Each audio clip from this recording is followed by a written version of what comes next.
explique la relación entre campo y potencial electrostáticos y si una partícula cargada se mueve espontáneamente hacia puntos en los que el potencial electrostático es mayor, razone si de ese comportamiento puede deducirse el signo de la carga.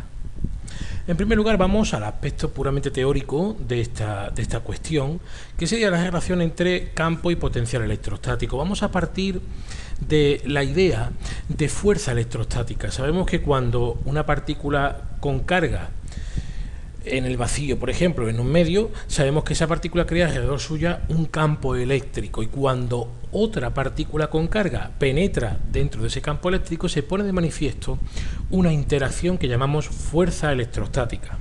De manera que esa fuerza electrostática es proporcional, podríamos decir, al valor de la carga que se introduce dentro de ese campo y a la intensidad de ese propio campo.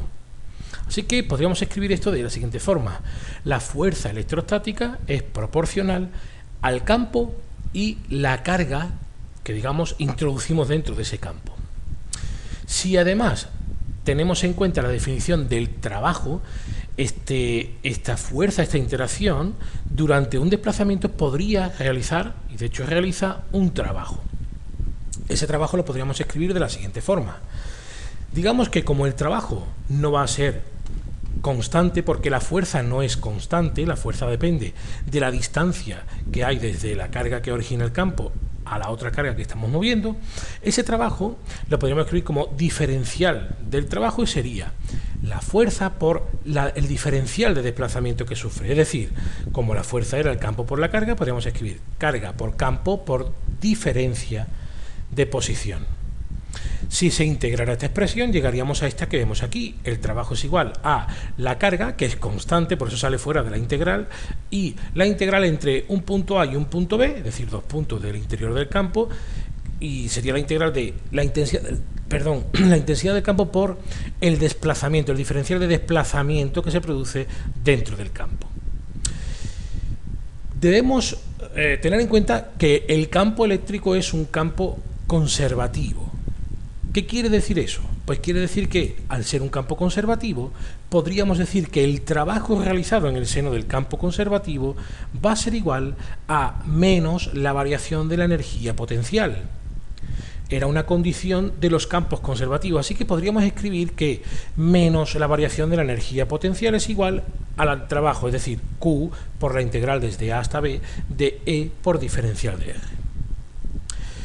También deberíamos tener en cuenta ¿cuál es la definición de potencial eléctrico? El potencial eléctrico se puede definir como el cociente entre la energía potencial y la carga. Así que si pasamos esta carga al primer miembro dividiendo, podríamos tener en el primer miembro una diferencia de potencial. Vamos a pasar la carga al primer miembro dividiendo y el menos lo pasamos al otro miembro, ¿verdad? Para que nos quede un poco más legible la ecuación. Entonces, de estas dos ecuaciones podríamos llegar a esta otra. La diferencia de potencial electrostático, es decir, V en B menos V en A, sería menos la integral de A hasta B de E por diferencial de R, por definición de trabajo conservativo.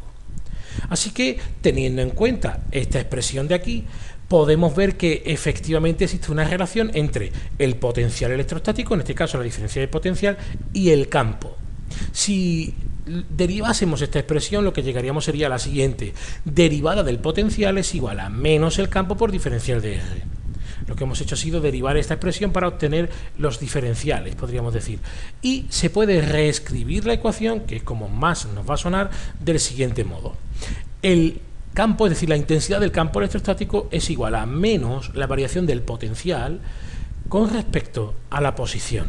A esta expresión de aquí es la que se conoce como el gradiente de potencial. Vamos ahora a hacer la segunda parte de la pregunta, de la cuestión, y es que tenemos una partícula cargada que se mueve siempre hacia la parte del campo, digamos, con mayor potencial. Vamos a ver si se puede deducir el signo de la carga. Imaginemos, o vamos a partir primero de la expresión del potencial electrostático. El potencial electrostático era igual a K, suponiendo que la carga está en el vacío, por Q partido por R. Q es la carga que crea nuestro campo y R sería la distancia que hay desde la carga que crea el campo al punto que estamos considerando para poder tomar el potencial. Como el potencial era un escalar, debemos saber que coincide el signo del potencial con el signo de la carga. De manera que si la carga es positiva, el potencial es positivo. Si la carga es negativa, el potencial sería negativo. Y además, podemos decir que es directamente proporcional al valor de la carga e inversamente proporcional al valor de la distancia que consideremos.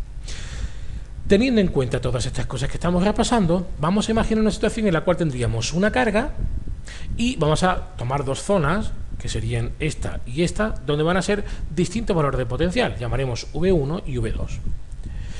Supongamos en primer lugar que la carga que crea el campo es positiva. Aquí la tenemos. Entonces, al ser positiva, el potencial es positivo. Y quiere decir que el potencial que hemos llamado V1 ha de ser mayor que el potencial que hemos llamado V2. Porque el radio, es decir, la distancia que hay a considerar es menor en V1 que en V2.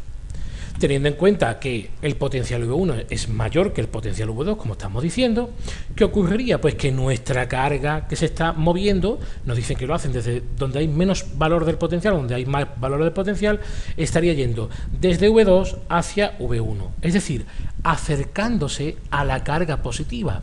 Por lo tanto, podemos concluir que en ese caso estamos ante una carga que es negativa. Es decir, si la carga que crea el campo es positiva, la carga que se está moviendo sería negativa porque se acerca a nuestra carga de referencia.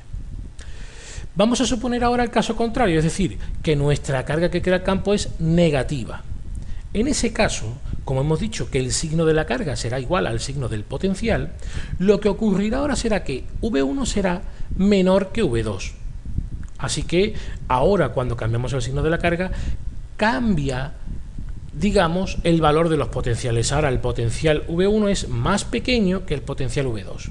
Quiere decir que la carga de referencia que se está moviendo según el enunciado estaría pasando desde V1 a V2. Se estaría alejando de nuestra carga de referencia.